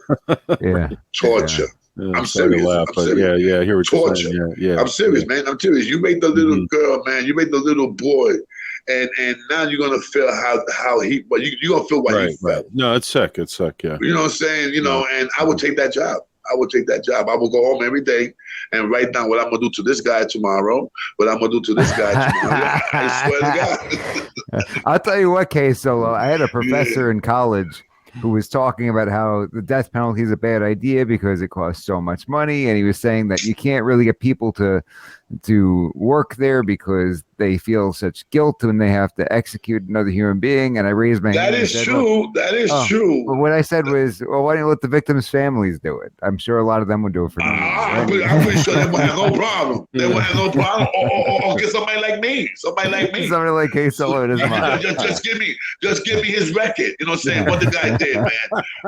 He raped 2 little babies. Screaming, not K Solo. No, not him, please. Not the Solo. Not the Solo. Anybody but him. They start renaming it the Solo penalty. Right. The judge is going to sentence you to the Solo penalty. But being honest, though, man, guys, I really believe that guys that have problems like that, I really believe that they should, you know, get rid of their junk. I believe that, you know, because look, man, I've been in jail and I've been with guys that has done things like that. That has done it 3 or 4 times. That's 3 or 4 times. There's one guy named Freddy Krueger. This guy was like about I made a movie about it, right? I was going to say, no wonder. Yo, but let me tell you, he looked like Freddy Krueger, man. I swear to God, he looked just like Freddy Krueger, man. I swear to God. But this Freddy Krueger guy, I used to make it. His life was miserable. I used to do everything I could have done. I mean, I used to do some crazy stuff to this guy. Crazy stuff to this guy. What would you do? Crazy. Oh man! At one time, I had him dressed up as Rocky. We got some boxing gloves. He has his boxers on, and we color his eye. You know, Rocky was all black eye and everything, so we color his eye. Yeah. So we had him walking around. I had him walking around the whole house. I take all newcomers. So I had Freddie say that. I take all newcomers. You know, you got a 70-something-year-old guy walking around. I take all newcomers. So some people used to just come up and shut up. You know, I mean, it was one time there was a gay guy. He was sleeping. And I told Freddie, I said, Freddie, you're going to have to go over there and sit right next to him. And you're going to have to kiss him in the ear. Whisper to his ear. Whisper in his ear. I mean, whisper to him like if he was a girl or a little boy. Oh, you know, but we just say, like a little boy. But I swear to God. So Freddie goes. And he goes, and oh, you like 5 minutes later, like not even 5 minutes, 2 minutes later, all you hear is. It's like a scene out of a movie. On the floor, like, what happened? That's hysterical. I mean, we used to do so much stuff to this man. One of the things that we used to do was we used to write letters, fake letters, of the kids that he did that to. So we used to make, but the CO was down with it. So they used to put in, like, if you had a letter, we used to put down, you know, your bed number. Let's say Freddie's bed number was number 15. So we're like, hey, Freddie, you got mail? So Freddie used to go like, oh, wow, I got mail? Nobody used to write to Freddie. Nobody, everybody was disgusted with him. The Yeah. last kid that he raped was his nephew. Oh, So you understand what I'm saying? So it's crazy. he goes and he picks up the letter, and it was one of us writing the letter talking about, hey, you remember me? I'm such and such Billy Kowalski. I'm the kid that you did that to. I can't wait till you get out because I'm gonna beat you up, all of this crazy stuff. And Freddie used to take the letter. You just see they used to take the letter, try to hide it from us. Like, yo, Freddie, who wrote to you, buddy? Like, no. No, come on, let me see who's the letter, buddy. Come on, He let's didn't read ever it. realize it was you guys. No, he never realized. Oh, wow. He was so shocked. He was so shocked. I don't feel bad for him. I don't feel nothing for him. Nothing for that man. I heard he passed away in there. Like a year later after I left and stuff like that, he passed away. But I had a lot of fun with that guy. Could you think those guys can be rehabilitated, being around them for a period of time? If you cut their stuff, if you cut them off, you got to get that shit out of them. They would not. I got they you. would not. That's a guy. You could look it up. I was locked up with him, and this is on Mistake Correctional Facility. This guy raped his daughter, 6-year-old daughter. After he finished raping her. I don't really. You ready for this? Hold on. Ready? Wait. Small. After he raped his 6-year-old daughter, he let his 3 buddies rape her. Jesus. After they finished raping her, he bashed her head with a bat. Bashed her head with a bat. There's not a punishment in the world. There's not a punishment in the world that would. That's just pure evil. Like you. Okay. Just, let me tell you, that guy was a mistake, and he passed it. And this is the first time I've ever heard of this. A guy passing the time that they gave him. Because obviously he was there for many years, but they didn't let him come out. They let him come out because he did not, he didn't go to no kind of program. Because in jail, now they got all these sex programs that if you were there for stuff like that, sex offending, whatever it's that, you got to go to these programs. You got to do these programs. This guy did not do one. So they didn't let him go home. And I don't know if that was legal or what, but I didn't really care. I was like, this guy's supposed to should rot in the head. When it sounds like he should practically be the death penalty or something. Yeah. I mean, you're gonna rape your daughter. You're gonna have 3 of your friends do the same, and then you're gonna put her in a bag and bash her head with a bat. This is the guy. That's one of the guys. He would be one of the first guys I would work on. He would be one of the first guys I would work on. What was that, Mike? If you're gonna have a death penalty, that's the guy. Yeah, I mean, right. You know like I'm not really, I don't think killing anybody. He would be my first that list. one, right? Yeah, right. He would be my first list. He would be my first list. Yeah, right. He would be. I would do so much things to him. Right, God, no, that's just. I'm serious. It's just. Sometimes you forget that people like that exist in the world. I guess sometimes. And I think that's a very naive sort of view that a lot of people have of the world. We sort of forget. We think that humankind is better than it is. And you know what's bad? You know what's bad is that they get so protected in jail. The CO and the administration protect these guys, man. Yeah. You understand what I'm saying? I mean, for example, I remember this one guy. I was walking through the yard and he's looking at me. And I looked at him, I said, buddy, why are you looking at me? I'm too old for you. You know what I'm saying? It's a little joke. I'm not a little kid, The CO said, hey, you get over here. And I said, what happened? He said, why you told that man that? I said, because he's a damn rapist. Why? What you gonna do? You gonna write me up? You like rapists? He's still quiet. The CO's still quiet. Really? Yeah, okay. You know what I'm saying? I said, why, you like rapists, bro? Yeah. I think that was your daughter. Sure. You know what I'm saying? He's still really quiet. You're like, like, okay, okay. Yeah. But those guys, they don't get nothing from me. They don't get no mercy, no nothing from me. I swear to God, nothing. They get nothing from me. And I'm sorry, God. I'm sorry, but no, they don't get nothing from me. Yeah. I hear you. I do want to go back a little bit. I want to talk a little bit about, those formative years where you ended up going down that road. Do you think that shows the importance of having a male role model in a young man's life? Because it sounds like your father wasn't present, and I had my stepfather. I had my stepfather. My stepfather. He was really good. Actually, he was the one that taught us how to box, but he was an alcoholic. Well, I can't say he was an alcoholic because he used to drink maybe a beer, 2 beers when he used to come from work, drink 2 beers, and if he used to drink, it was maybe like Saturday, you know, a couple of beers. That he was not like an alcoholic. But drink too much though? Well, sometimes, and when he used to drink, he used to pick up my mom's, and there've been a lot of times that this one night, my mother turns on the lights. We sleeping, me and Peter, we sleeping, and I look at my mother, and my mother's lip, you know, it was so big, you know, from him hitting her, and I just, I felt bad because I couldn't do nothing for her. You know? Dude, that affected you, man. Yeah. I couldn't do nothing for her, but you know, I got mine's back. Me and my brother Peter got out of the back. Peter was like 15. I was like 13, and one day he started hitting my mother, and I remember that Peter got there. Peter hit him with a broomstick, and the broomstick broke right off his back.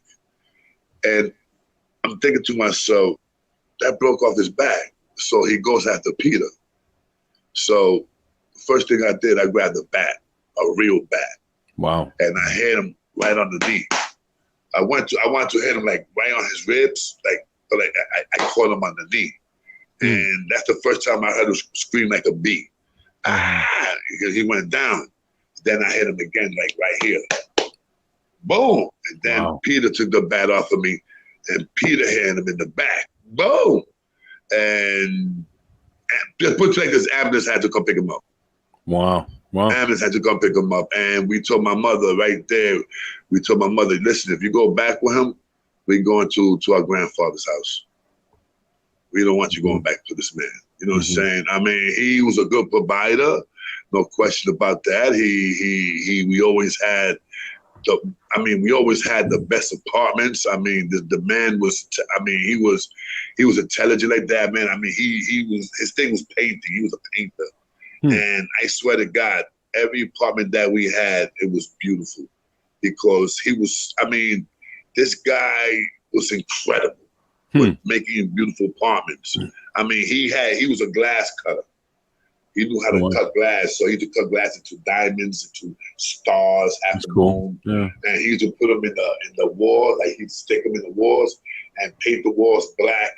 And back in the 70s, you had the neon lights. Those neon lights, so when you turn them on, it would look like stars lighting up. That's cool. So I mean, the man.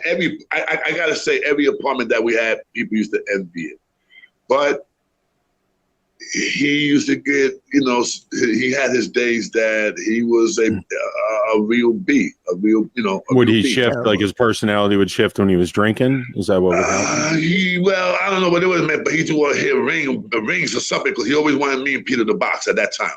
That's when he used to want to put me and my brother to go at it. You know what I'm saying? Me and my brother to go at it. I'm talking about going at it. And if one of us stopped, we would get hit. You understand what I'm saying? Hey, we gotta have an intervention of sorts right now because you talked about your godfather glowingly, and then you tell us that he's a drug dealer and he's a pedophile. You talk about your stepfather glowingly in some regards, and it's coming out that he abused your mother, and what he did to you and your brother sounds like abuse as well. Do you think that for some reason you fail to recognize what a raw deal you got growing up? Because it sounds to me like you sort of sugarcoated a little bit in your head. You know something, Mike? It could have been worse, Mike. It could have been worse. I'm from the hood, and I had seen some of my friends really be abused. I'm talking about coming every day to school with a different bruise. Never, coming to my house because they didn't eat and they was hungry. And, my mother used to feed them. These are kids that used to go to school with me. And some of my friends, I used to go to their houses and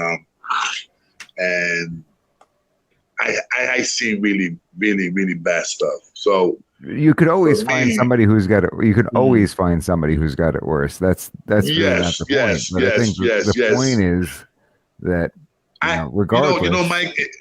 Mike. For me, I don't know. Maybe it was bad, but it was not. Well, when he was drinking, it was not good. It was not good. But when he was not drinking, it was beautiful. So I really don't know how to. So do you feel I really don't know how conflicted to inside? answer that. I really don't Do you know how feel to answer conflicted that. because of that? Could I say something real quick? I find this fascinating. Sure. I think it was a really good point, Mike. And in talking to people who have been through really traumatic situations in their life and like in your childhood and everything you went through, it seems like the people who are more, like better adjusted later in life and have come through it in a positive way, sort of look back on it and find the positive aspects of it. Yeah, so it seems like yeah. It made me a better father because I remember, I remember that my real father was in there only once in a blue moon coming for Christmas and giving me a toy or something or taking me and my brother out to a movie. But once a blue moon. That's why when I had my daughter, Nancy, I mean, whatever Nancy wanted, she had it. You understand what I'm saying? I make sure that my daughter did not have that life. You learn what not to do. Yes. And that's me hitting a woman. No, I do not touch a woman. I learned that, I learned that from my mother, and I will never ever hit a woman. Never. You know what I'm saying? One time, it was my ex-girlfriend, and she was living with us. She was living with me. She was like my first living girlfriend. And I remember she got me so angry one time. And I went to hit her. And my mother got into the way. And she called me by my stepfather's name. Boom Boo. She said, "You want to be like Boom Boo?" I just looked at my mother, man, and I just started crying like a baby, like, whoa, damn, this is how I look. I look like that mother. I look like that mother. Yeah, I look like him. Right. I'm like, she's calling me him. Right. Like, really? And that was like, what year was that? My God, that was 1991. And I never, like I said, I never touched a woman in my life, man. Never touched a woman. And when she told me that right there, I was like, whoa, something like, damn. My mother's calling me this guy's name. I like, no, I can't do that. So, I never, I just pulled back. I told her I'm sorry. And I went, I took a walk. Right. And now when I argue, sometimes when I argue with my wife, and I learned, when you argue with your wife, don't keep arguing. Just walk away. Go outside. Believe me, that will bother them more. I'm serious.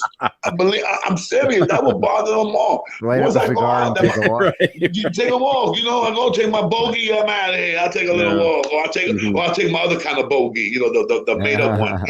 So I go take a walk. No, we don't I talk come about back. it here. Not to talk about it here. It's another cigar.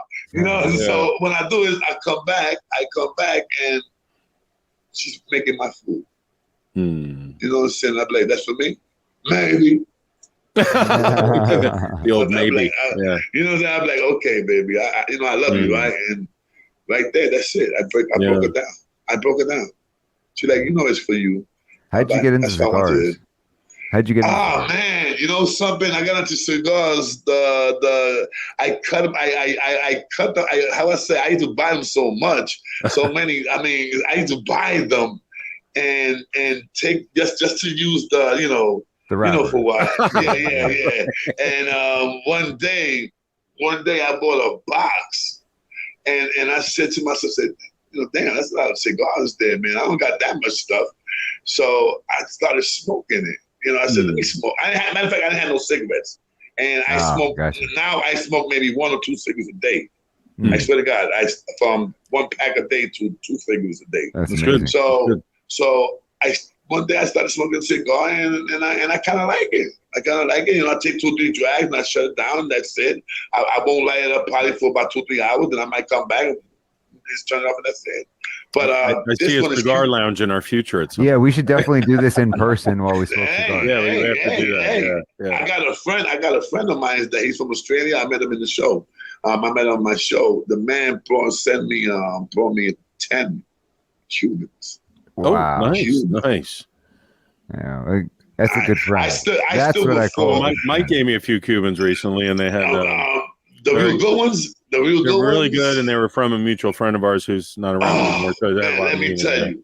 Yeah. Let me tell you, it ain't like nothing smoking a Cuban. They are I'm good. serious, buddy. That is the truth. That is the yes, truth. yo. Let me tell you, like, yeah, man, yeah. It takes you. You're a don when you smoke a Cuban. It's a different level. Yeah, big different level. Well, the soil's different. Everything, you can't replicate everything. The wrapper, the smell, the way you light it up. Yeah. Like with class. Did you ever bodyguard for anybody who's big into cigars? Oh man, who did I bodyguard that used to like cigars? Was there anybody who was particularly cool who would give you stuff or anything like that, or treat you like a human being? I went out. What do you mean, famous? Yeah, some people that you bodyguarded for or worked with a lot of people like gave me. A lot of people gave me stuff. Oh yeah, a lot of people gave me stuff, but I don't want to say what. Well, we know the Kid Rock story, right? Oh yeah. We know the Kid Rock story. We know the Jason Giambi story. The Jason Giambi cheap. We know cheap. We know the Beyonce story. The Beyonce, Derek Jeter, Jeter. Mariah Carey, the crazy ass. Carey, she's crazy. Oh man, yeah. I'm talking about crazy, He bro. said he told us the Pink story. You know who's a good guy? Denzel Washington. Yo, he looks like a real cool genuine dude. Yeah. Down to earth dude. And he says a lot of stuff that you talk about. They asked him about Black Lives Matter, and he said he's not with that. He's not with that. He's not with that. He's not with that. I thought it was. Hey, look at that girl. Look at that girl that runs Black Lives Matters. How the hell she bought 2 houses? Yeah. I mean, like $12 million in mansions or something. Come on, all the money, right? She didn't have nothing. She didn't have nothing 3, 4, 5 years ago. Yeah. How did she bought that? I've heard people try to then make you got people still distinction. running around here, Black Lives Matter. Come on. Yeah. I've heard people try to make the distinction between the concept that Black Lives Matter versus the organization called Black Lives Matter. Because I think we can all agree the organization seems to have some serious corruption issues and big time. I agree with this. And they promote things that have nothing to do with anything, such as like Marxism, right? They're socialist and all. There's a guy that you guys should try to get in touch with this guy, man. He's a black brother. I forgot his name, but when I get it, I'm gonna text it to you guys. I saw his thing like a couple of days ago, and this guy's against Black Lives Matters. And he was saying, and people was writing in the comments, you this, you that, you this, you that. And the guy that's interviewing him, he says, I want you to stop for 1 second. Look at your comments. Look at your comments. What do you see there? Well, this person wants you dead. This person just called you this, blah, blah, blah, blah. And then he says, okay, now read their names. Jamaica, blah, blah, blah, all black names. He said, do you see any white man name there? Do you see any Spanish name there? No. All is black people that hate me. My own black people hate me because I'm speaking my mind. You understand what I'm saying? So it's interesting point. Yeah. You know. Well, this is the problem. They've really gotten into people's heads, and it's really like psyops. It's like psychological. It's just crazy. It's crazy, guys. It's crazy, guys. Can I use the bathroom because I'm holding it? I gotta go. Go ahead. I gotta go take care of the fish tank. Too, actually. Since I gotta go take care of the fish tank. I'm gonna leave it like this. Should I close it? Sounds good. What do you want me to do? Yeah, you we leave all like do that. that. That's fine. Yeah, quick. All right, guys. I actually was just about to do it, so I'll be right back to you, Mike. Yeah. So I'll just stick around by myself. I guess since we're recording it, we could pause it here or something, right? I'll talk. Let me bring Russ and Liberty in on all this. Right. You guys can go ahead. I've been holding it. So where should I wait? Okay, I got it. That's fine. That's fine. Right, I'll be right. Russ and Liberty. I don't think the recording mechanism has a pause, so we'll just that's all right. Well, hang on a second. Forge ahead. So okay, Liberty, what do you think so far? I think we've lost Liberty. Liberty fell asleep. Muted. How about you? Russ? Liberty there? No, we don't have Liberty. No, I think I think Liberty left the building. Liberty has left the building. How about you, Yes. Russ? I'm still in the building. You are still in the building. What do you think so far? Lots of interesting stories. Yeah, it sounds a lot like your life, right? No. The North Pole is very quiet. What do you mean? I thought I met you at SCI Phoenix when you were on death row. No. No.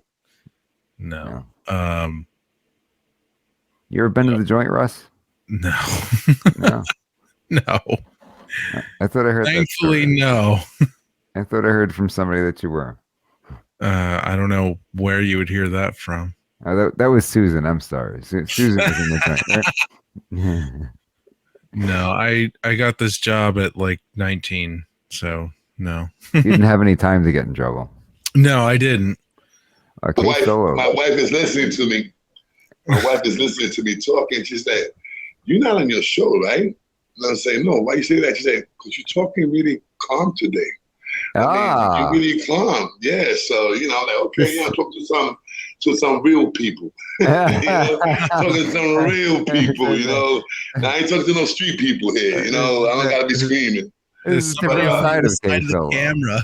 A different side of case. There's a different side. Yeah. She was like, you're talking so calm. What's going on? And I'm talking to these guys that blah blah blah. Like, oh, I like that. Keep doing that. Well, all right, baby. As long as they have me, I'm doing it. Whatever, Well, But I wish I had you guys on the laptop, man. I really wish I had you guys here because it would have been a lot better. You know what I'm saying? It would have been a lot better. But next time, this is great. This is great. So let's talk a little bit about. Because did you spend the majority of your career, your working life, working in bouncing and bodyguarding? Is that what you've primarily done for work? Well, I know I worked in a lot of jobs, man. I worked.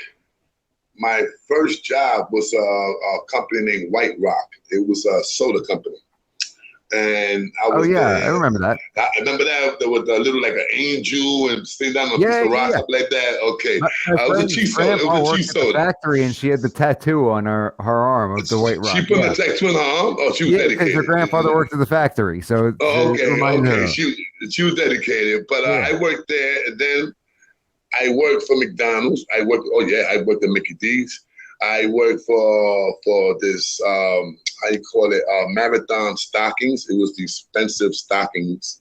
I mean, stockings that was worth $500 to $700 stockings. Oh wow! Girls, I mean, crazy stuff. That's pretty crazy. And from there, I went to construction, and I still work in construction like for about 5 years, demo, and that was for me. That was like the job. That was the good job. That's hard work. And especially demo. You get in shape though. You must have been in killer shape. My God, I was a beast. I was a beast. I was forget about it, man. But after that, I kind of liked it. I just fell in love with the bouncing.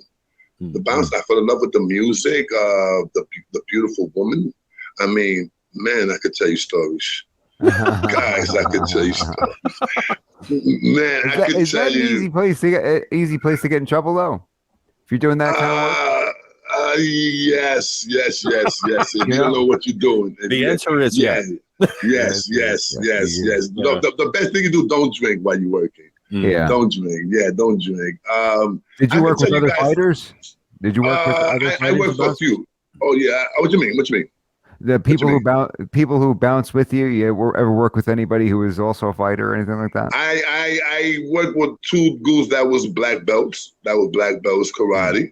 I had another dude that he was a up and coming boxer, but he was not too good. He got knocked out in the club by a customer.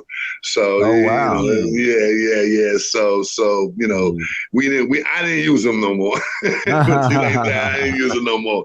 But you meet a lot of people, man. You meet a lot of people, and you have a lot of wild stories, man. Believe me. Is there anybody who comes to mind who was particularly nice? I know you said Denzel, But I think people always love to hear stories because you hear so many stories man, about, this guy's a jerk, and this guy was. There's a lot of people that I met. Like Ja Rule was a good dude. Ja Rule the rapper. Yeah. Ja Rule. Let me see. He's not a big guy, is he? No, man, he's a little midget. He's like about 5'2", something like that. Yeah, he's like a little mini me. You know what I'm saying? How big are you? I'm 6'2". I'm 6'2". Then with boots on, I'm like 6'3" and stuff like and that. I weigh 230. 230. I used to weigh 330. I used to weigh 355. Yeah. I used to weigh 355. Wow. Okay. Yeah. Big guy. But I had to lower it down. Would you weigh? I was middleweight. I was a middleweight. So, that time I was not so big that I am now. You know what I'm saying? But yeah, man. And like, let me see. Who can I mean, remember, you got so many guys that are nice, and you got so many people that don't talk to you. Sure. Like. Well, that's kind of part of the job when you're watching them, right? Britney Spears is one. Anyway, you got to be a professional. You got to be professional. You can't talk to them. Only if they talk to you. Britney Spears. I remember watching her, and she was like a real B. A real B. Yeah. Oh yeah, a real B. She tried to tell me to walk her to the bathroom and to make sure nobody comes in the bathroom. And I'm like, listen, I can't do that. Any girl that wants to come to the bathroom, she come in. Hey. Oh no, but yeah. Oh no, I don't want no girl in here while I'm in here. What you mean? Like, get out of here. You know what I'm saying? I ain't gonna stop no woman from going to the bathroom because you in there. Right. I mean, you get some of them that are really, really stuck up. Really stuck up, guys. Really stuck up. Believe me. Too full of themselves, I guess. Yeah. A lot like that. A lot. Wesley Snipes was a good dude. He got his moments. I've seen him like 2 or 3 times. He's a good guy. Then you gotta watch the people that like Dipset. You gotta watch those people. They had like about $2,000 worth of liquor that they bought, and they left without paying it. Oh, no. Yes. You got those rappers that do that. Believe me. Oh yeah, man. That's a big thing with rappers. Man. They be like, yeah, my promoter got it. And when they go to the promoter, they say, no, my promoter got it. That's my other promoter over there. He's the one. Forget about it. By the time they go to the guy, is one of the guys that's hanging out with them. They're like, what you talking about? I'm just here because of them. Yeah, it's a lot of that going on. How does that get resolved? It doesn't. Okay. It doesn't. They don't. You gotta eat it. The club don't want the bad. That's probably how they can get away with it a little bit. That's yeah. The clubs don't want that. They don't want that. Right. They call the cops on Snoop Dogg because he didn't pay a $3,000 bill. They don't want that because nobody famous is gonna go there. You ever meet him? He looks like it'd be pretty cool to hang out. Snoop Dogg. I met Snoop Dogg. In this club named the Social Club. He was supposed to perform. But he did not perform because they didn't give him what he was supposed to get. Oh, he was supposed to get $15,000. He wanted $15,000, and they was going to give him a gold Rolex. But that's what I get for every episode. You know what I'm saying? That's the same thing I get. You know what I'm saying? But what happened with the Rolex is that somebody told him they had diamonds, and he wanted a Rolex with the diamonds. He's like, these don't got no diamonds, so he didn't perform. Oh wow! He didn't perform. Yeah, it was $15,000 and a gold diamond Rolex, and he forget about it. He made some. I hate it when the Rolex doesn't have diamonds. Yeah, me too. Like, come on, man, you gotta have at least 30 diamonds in there. But get this thing away from me. What kind of garbage is this? One guy that I love, and that's Diddy. Oh, really? Oh, yeah. This guy, let me tell you, man, this guy was always $300 to $400 tip. No problem. That's nice. So every bouncer, whatever bouncer was bodyguarding him, $400, $300 to $400 easy. Well, they're keeping you safe. It's people are keeping you safe. So yeah. I mean, remember, you got to. To get to him, you got to go through the bouncers. Right. Then, if you get through us, you got to get through. There is security. Yeah. Right. You understand what I'm saying? So, but one thing I gotta say, I bodyguard that man maybe 6-7 times, and always $300 to $400. That's nice. Always, wow. always. So, You know, How like I often said, would situations happen? How often would you have to intervene physically with people?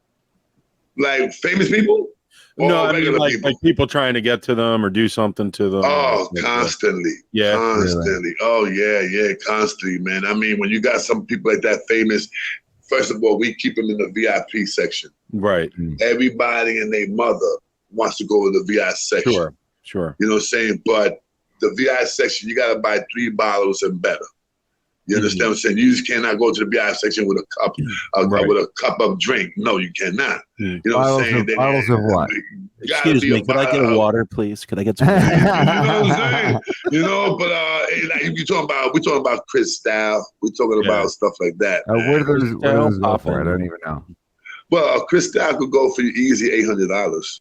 Okay, so you got to be like Easy. $3,000 to play in the. Try a little bit more. A little I bit. know this rapper, and I cannot say his name because this was like about 4 weeks ago. It was like about $12,000 bill. Wow. Yeah. So he paid it, and he was there no more than 2 hours. He was there no more than 2 hours. Wow. Is this like 12, a musician or an athlete or a rapper? Yeah. But do you ever deal with people who are rich but not famous? So like Wall Street guys or anything like that? Many times. There was a club that I used to work for named Beauregards, and it was right there by the finance, right there by how you call that again? But they do Wall all the Street deals there. Wall Street. It was right there, and the club named Beauregards, and from 5. Happy hours. I think happy hours starts at 5 or 4, something like that, or to 7, something like that. I don't know if it's 4 to 7. It's always 5 o'clock somewhere, though. Yeah. So, but these guys used to come.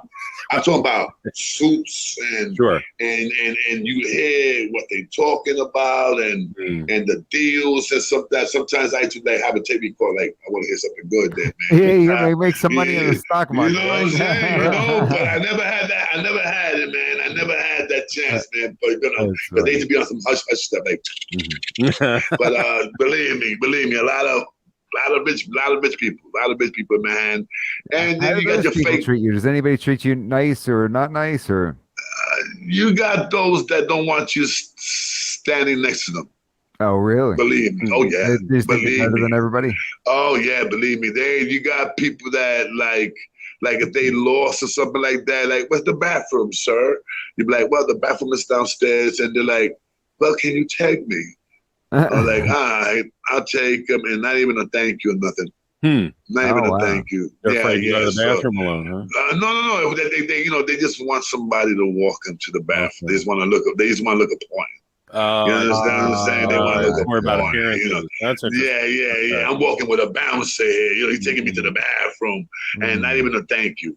So you know what I'm saying? Well, they gave you a $20 handshake. With some of them, man. I mean, been many nights, man. That I mean, I can't say how much I made. You know, I don't know if it is. I don't know if tax people are looking at this. Yeah. But you did well. One night, I came home with like, damn, let's say like $7,000.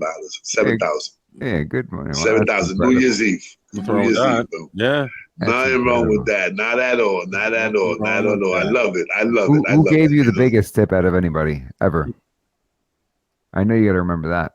I gotta say, really, Diddy. Diddy. Yeah, I really gotta say him. And one time he gave me 2 bottles of Cristal. Oh wow! Well, there you go. Because he was leaving. There was like 2 or 3 bottles there, and he went, "Yo, Big calls me Big Man," because he's seen me a few times already. Yeah. So, "Yo, Big Man, here, take this for you. Don't let them take it back in there." But what they would do, they'll take it, grab that, take it back, and they'll resell it. So when he gave it to me, that's cool. I looked at the manager. They mines. You know what I'm saying? Yeah, they mine. He gave it to me.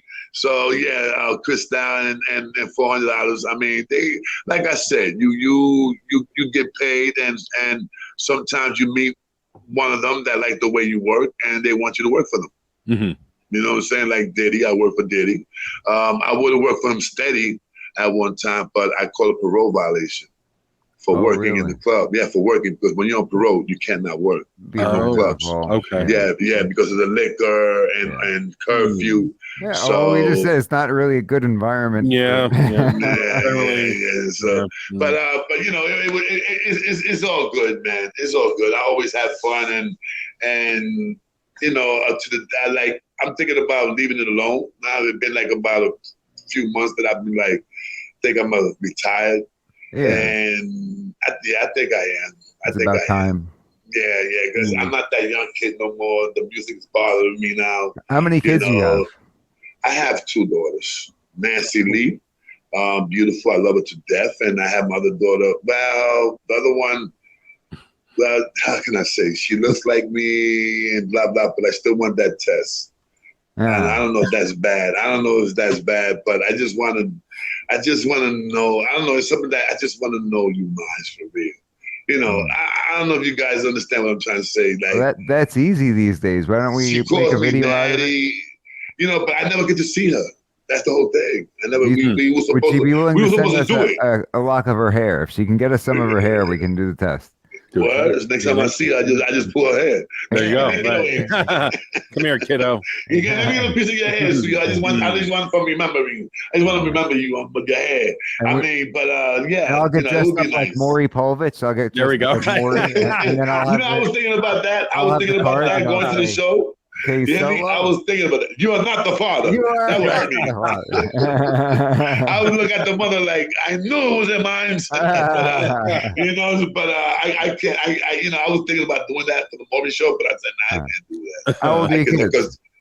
Because Nancy is 27 right now. Jaja is like 32. Does she have any kids? Yeah. I got 3 grandkids. So your I got grandpa 3 beautiful. Solo. Yeah, 3 beautiful kids. Awesome. She just gave birth to one just now, like about a year ago. She is so.